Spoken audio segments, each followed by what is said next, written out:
Is your Veo 3 experience more legal headache than highlight reel? Before you jump into a lawsuit, let's break down the crucial legal factors involved in potentially suing Veo 3 first. Identify your grounds for a lawsuit.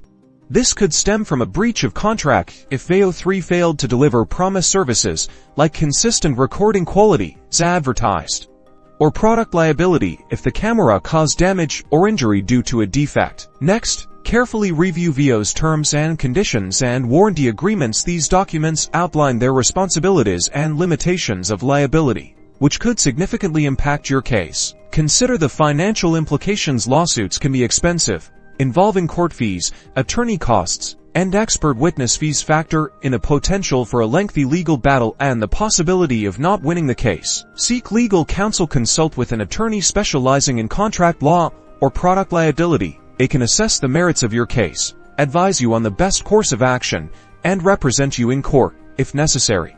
Explore alternative dispute resolution methods like mediation or arbitration. These options are often less expensive and time-consuming than going to trial, and Veo might be more willing to negotiate a settlement outside of court. Gather evidence. Collect all relevant documents, including purchase receipts, warranty information, communication with Veo support, and any evidence of damages or losses you've incurred. The stronger your evidence, the better your chances of success. Ultimately, suing Veo 3 is a significant decision with potential risks and rewards. Thoroughly assess your situation, seek professional advice, and weigh your options carefully before taking legal action.